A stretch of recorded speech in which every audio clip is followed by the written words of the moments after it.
Perlu saya tegaskan yang pertama, bahwa kebijakan lockdown, baik di tingkat nasional maupun di tingkat daerah, adalah kebijakan pemerintah pusat.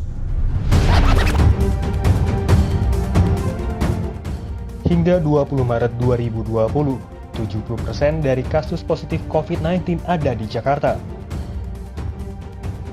Jumlah yang meninggal dunia mencapai 32 orang, tertinggi di kawasan ASEAN.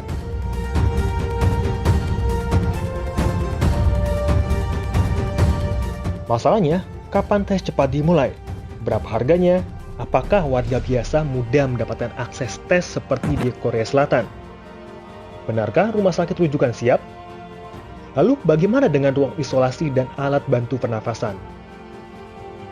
Para tenaga medis bekerja dalam bahaya karena minimnya alat perlindungan diri termasuk masker dan membludaknya pasien yang ditangani. Sudah ada tenaga medis yang meninggal dunia karena terpapar saat merawat pasien. Virus corona juga bertahan lama di udara.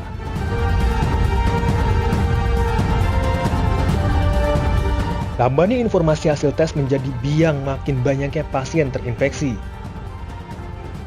Sebuah studi memproyeksikan pasien terinfeksi bakal mencapai 8.000 orang.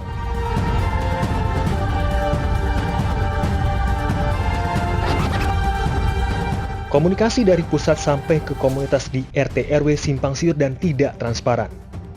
Setelah dikritik karena pejabatnya lamban dan cenderung anggap enteng, Jokowi mengimbau pembatasan sosial atau social distancing. Jokowi juga menjanjikan tes cepat atau rapid test menggunakan spesimen darah. Masalahnya, WHO merekomendasikan tes RT-PCR sebagai deteksi COVID-19 karena virus SARS-CoV-2 tidak hidup di daerah melainkan di saluran pernafasan. Tes swab kerongkongan wajib dan lebih presisi. Selain itu, imbauan tidak lagi cukup. Presiden dan Gubernur DKI Jakarta harus memaksa warga untuk di rumah saja menghindari kerumunan. Protokol untuk karantina mandiri harusnya sudah siap, termasuk dukungan ekonomi bagi masyarakat tidak mampu, UMKM yang terimbas, serta mereka yang nafkahnya hilang karena pandemi COVID-19. Kita sudah sangat terlambat.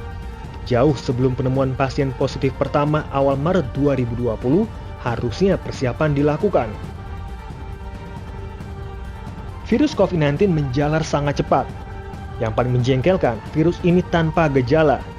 Dikira sehat, ternyata menjadi pembawa virus yang menularkan. Presiden nampaknya memilih pola Korea Selatan yang sukses menekan kematian lewat tes RT-PCR secara cepat bahkan drive-thru. Tapi jika cuma bisa menebar imbauan, ada ancaman kita mengalami situasi di Italia yang jumlah kematiannya kini melampaui Tiongkok. Kita tidak ingin itu terjadi.